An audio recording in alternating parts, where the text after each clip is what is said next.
Within the first couple of weeks of getting a class, you get a pretty good idea of which ones are likely to make good mechanics and which ones are not likely to. The best thing about this is learning how to drive a car at the edge of control or out of control.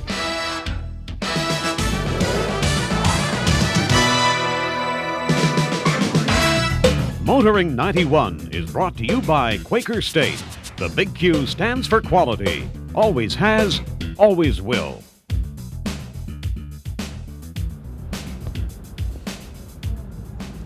This week we find ourselves at Central Tech High School in Toronto, Ontario on a cold, windy fall afternoon. Hello everybody and welcome to Motoring 91. You know, it's true a lot of kids in high school are not too sure what they want to do with their future, at least as far as their career goes. But this week on Motoring, we're going to begin by going inside Central Tech and meeting some students who know exactly where their future lies.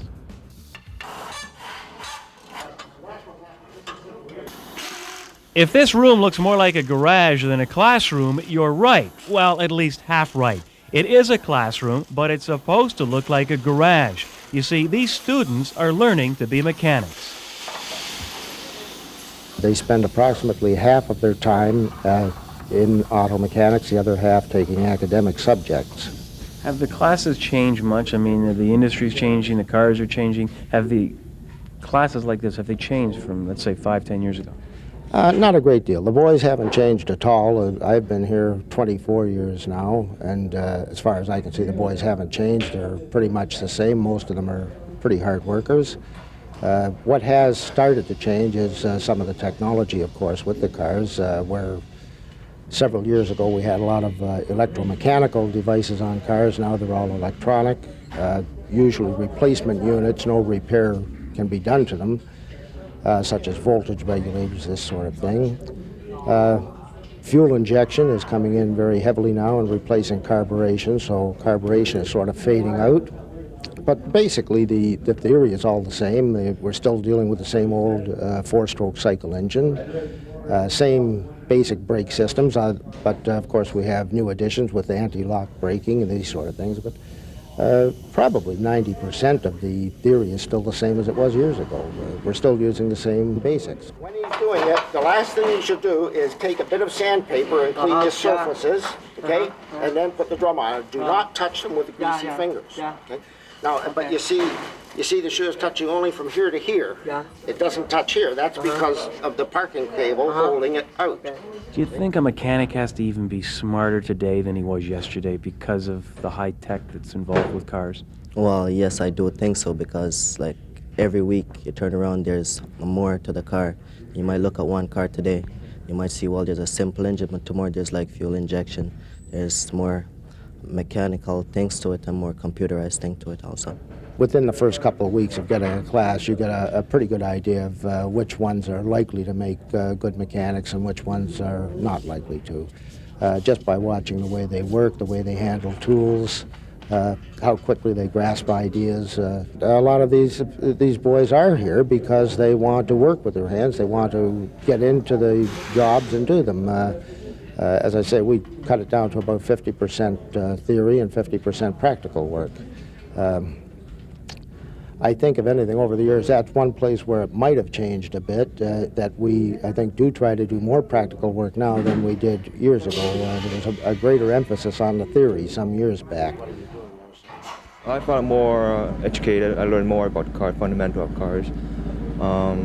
After this, I'll probably go to college and learn more about the computer and working with cars. You're going to be working with the public. Do you teach them a little bit about bedside manners that they're going to have to use? Somewhat, but not a great deal. Most of the things that you're dealing with here, I think what we're trying to teach them is respect for other people's properties. Like, you don't get into somebody's nice clean car with greasy coveralls and greasy hands and leave grease all over the steering wheel. You don't write your name in the dust on somebody's car. You know, things like that. But as far as personal relationships with a customer, that they're going to have to learn when they get out into the business. Yeah, the screws will hold it in place. Well, I decided that I wanted to be a mechanic last year because, like, I was interested in cars and I didn't know a lot about it. And since it's a growing production like every year. New cars coming out, and I want to learn more and more about it so I could help people when they need it, like when they need help. And also I want to be able to work on my own car, also maybe set up my own business. Since I was 11, I always thought of being a mechanic. I always went to my uncle's garage and I worked around, and now that I had the chance to go to class, I just take my course and I want to be a mechanic. So the enthusiasm is high for these budding mechanics, but what can they expect when they arrive in the real world? Well, we'll have that story next week as we conclude our series on the mechanic of the 90s. I think if most people knew the amount of electronics that was actually in their car and the amount of computer controls that are in there, we wouldn't get half the flack, I guess, that we get in terms of repair. If they knew it was there, it's a very scary thought. It's a very scary thought to the people that have to fix them.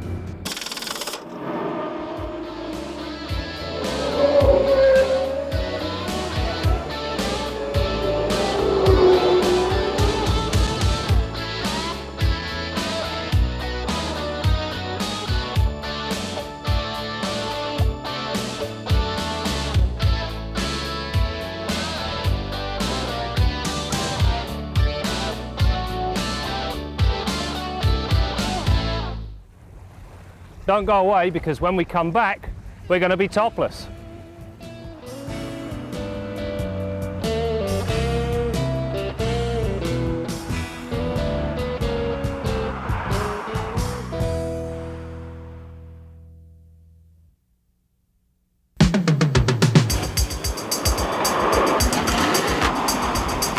Test Drive with Graeme Fletcher.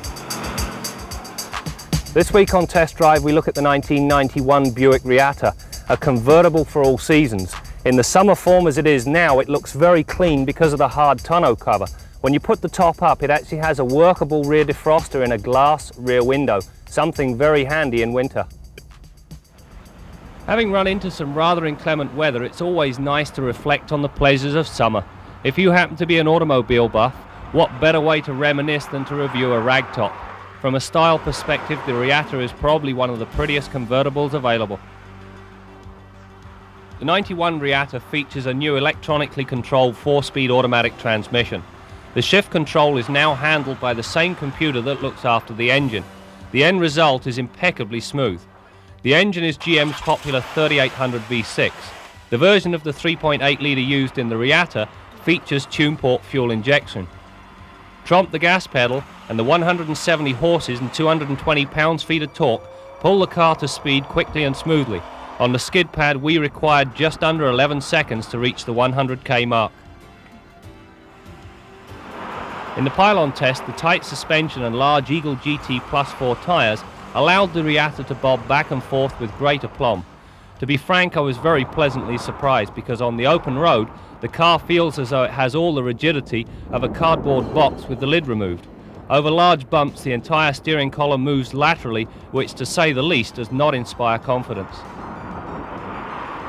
Bringing the Reatta to rest is quick, stable, and with the ABS feature, safe, even in adverse situations.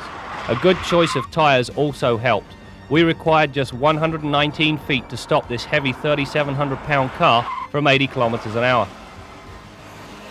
As the song says, if a picture paints 1,000 words, this front three-quarter says more than I ever could. What makes this a particularly clean conversion is the hard tonneau cover. It hides the top perfectly. The other advantage is that there are no nasty pop studs to use, and you don't have to try and fit a tonneau that always seems too small.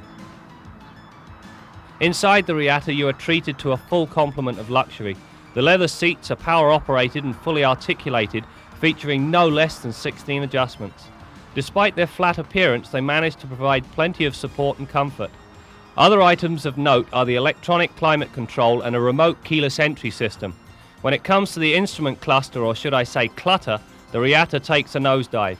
The radio is full of fiddly buttons that are next to impossible to use, even without gloves on. Good luck in winter. I have more to say on the actual dash later. Lifting and lowering the ragtop is accomplished with ease. However, when it's down, it eats into an already tight trunk. Now it's time for my pet peeve, and on the Reatta, it's this dashboard. To begin with, I don't like the digital format, and secondly, with it being a ragtop with the top down, all of these symbols wash out to the point where you're driving blind because you cannot pick up any of the relevant information. Now to the scoreboard for the final ratings of the 1991 Buick Reatta. The Reatta is very competent in the handling department thanks to the 16-inch Eagle GT tyres and a supportive suspension. The lack of body rigidity hinders things a little, but the pleasure of open-air motoring more than compensates for this. I get tired of saying this, but another superb showing from an anti-lock brake system. Stops from 80 kilometers an hour, average 119 feet. Bumping the horsepower up to 170 and the torque up to 220 pounds-feet certainly helps the Reatta. We took just under 11 seconds to reach 100 kilometers an hour. Not quick, but more than acceptable for this type of vehicle. For a convertible, the Reatta proved to be extremely quiet. We registered sound levels of 73 decibels at 100 kilometers an hour.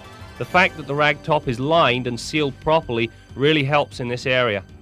We averaged a surprisingly high 27 miles per gallon or 10.5 liters per 100 kilometers during the test. I say surprising because the ragtop tips the scales at a hefty 3,700 pounds. For my money, the Reatta is one of the best looking ragtops around at the moment, and when you consider the price differential between it and something like the Allanti, it ranks as one of the better buys in the upscale market. Unless you're lucky enough to be living in the sunny south where it's nice and warm, you know that you're guaranteed of cold weather at least once a year. And as you've also probably noticed, that cold weather and cars don't always get along. So with that in mind, we're going to join our own mechanic, Bill Gardner, and this week he is going to talk about getting that car started on those cold, frigid mornings. In the next couple of weeks, we want to talk about items that I consider to be part of a routine tune-up, but many mechanics don't. And these items, when they're not working correctly, can severely hamper the fuel economy of your car, cause your car to waste a lot of fuel and the emissions to be very high at the tailpipe. And with the price of gas today, I don't think anybody needs to tell you that it's very important that these items are functioning properly. You just can't afford to waste any fuel. Now, the component that we're looking at this week is the exhaust heat riser valve.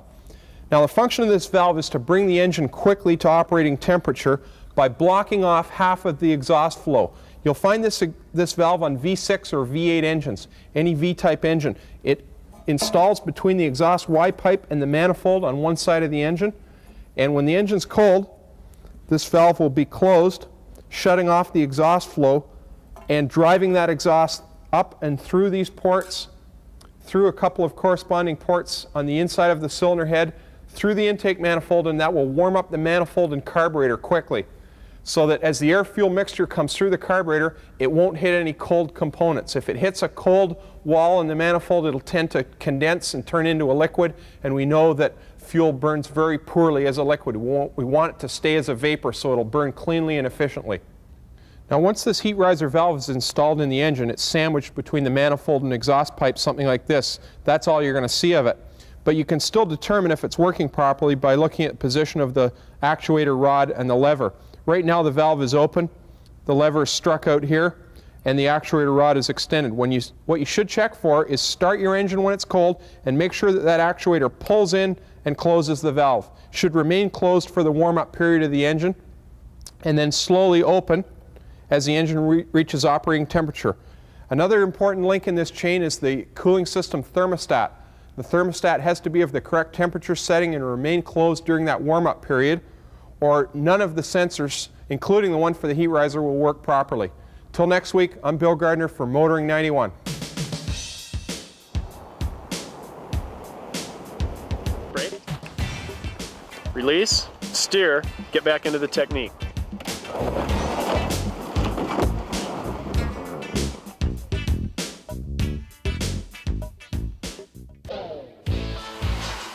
If you have any comments or suggestions, drop us a line at Motoring 91, Post Office Box 284, Station J, Toronto, Ontario, M4J 4Y1.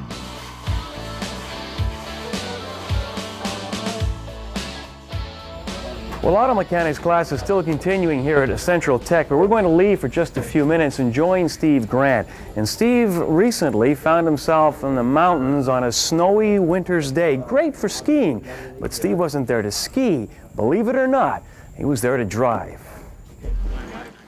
Steamboat Springs likes to call itself Ski Town, USA, but nestled in between the chalets and condos at the bottom of Mount Warner is probably the most challenging run of all.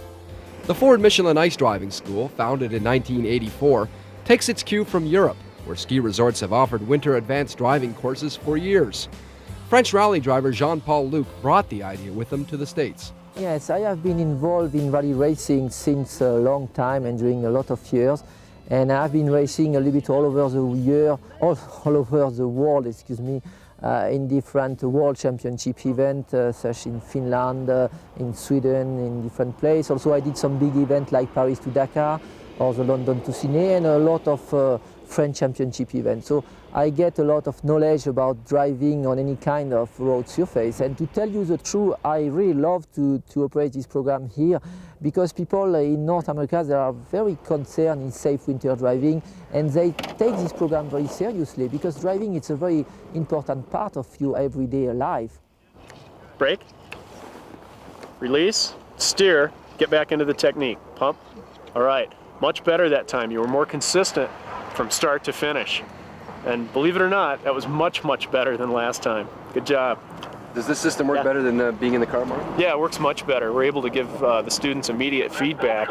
And in past years, we had instructors in the car. We found as soon as the instructors were no longer in the car, that the students would sometimes forget without the constant reminder. So now we can simulate that reminder without actually being in the car, and they don't become accustomed to it. This was Media Day. Normally, the school only accepts 8 students at a time. The group is taught everything from braking to weight transfer techniques. When I watch the TV and when I see some accident, I every time notice about that the people, they try to steer and brake in the same time. So that means that you have to decide by yourself, or you use the brake to try to slow down before an obstacle, or you try to steer around, but do not try to stay with the braking and the steering at the same time. It do not work, and you will straight into the snowbank or into another car. It seems for me that many people only get a very limited amount of information when they learn how to drive. They don't have the knowledge of what to do in certain situations. Probably the biggest one that stands out in mind is in an understeer situation. There's very few people that know what the proper reaction to an understeer is, which is when your car refuses to turn and tends to go straight. This is really one of the worst skids you can have, because it's a helpless feeling. There's not a lot you can do to change it. Generally comes from too much speed entering a corner. As I begin to steer into the corner, the car goes straight. The proper response is to reduce the steering angle slightly and have your foot off the accelerator, trying to transfer the weight forward, getting a little bit better grip on the front tires, allowing the car speed to decrease, and then as this does so, with a smaller steering angle, you have a chance to regain the grip and make the cornering. All right, nice correction that time, Victor. Carla, are you ready? You can go ahead, make sure you're in first gear on the transmission. Okay, go ahead.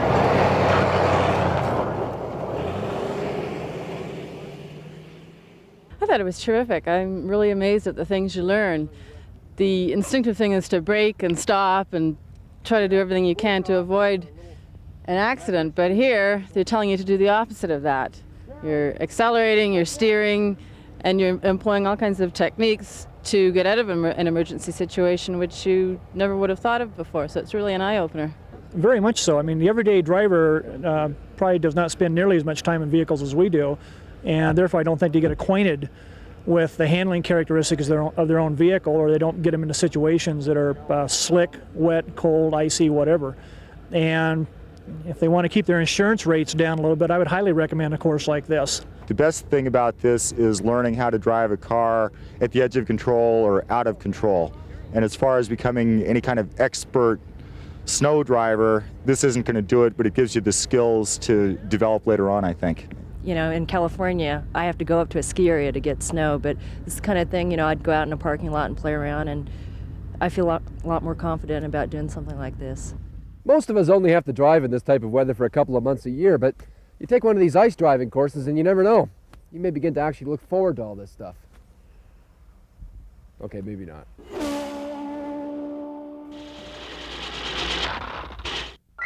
Using your cellular phone is one thing. Knowing who to call is another thing altogether. The cellular phone index is for the driver who just can't get to a phone book. This newfangled phone file clips onto your visor and organizes all of your frequently called friends in alphabetical order. Just clip it on and let your fingers do the walking.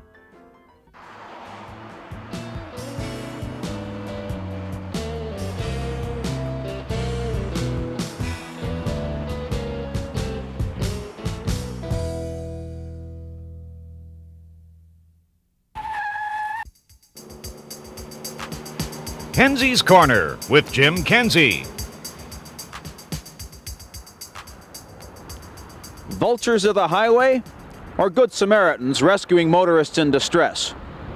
You'll get these and plenty other opinions on tow truck operators. Sure, they may look like vultures parked here at the side of the road waiting to pick off the grisly remains of some accident. But then we motorists insist on having the same crashes in the same places every day. These guys just have to be close to the action. Now, the worst hate that most people get for tow truck operators is when their cars are pulled away for being illegally parked. Hey, that's my Porsche, don't touch it, you'll scratch it. As if we're supposed to have sympathy for some jerk who parks his $100,000 car where it's blocking traffic. Now, sometimes tow truck operators are accused of fleecing their customers, overcharging, being in cahoots with body shops. But my own Suburban lost a wheel one night last winter, and a patrolling tow truck hoisted it up, allowed me to put the wheel back on, and only charged me $10 when he could have really hung me out to dry. I've only got two suggestions for these guys. First of all, when you're not towing somebody, could you slow down just a little bit? With the huge engines and low gear ratios in these trucks, they can out-accelerate anything on the road. When they're on their way to a crash, it looks like they're trying to create more business for themselves. Secondly, do you have to look like a mobile rock concert when you've got somebody on the hook? Some of these trucks have more lights on the roof than Toronto's Sky Dome. But you know, tow truck operators are in a sense like dentists and plumbers. Nobody wants to use their services, but everybody's glad they're there when they need them. This is Jim Kenzie. You cannot tell me that GM, Ford, Chrysler, Honda, Toyota, Mazda, any of them will run away with the market for any period of time.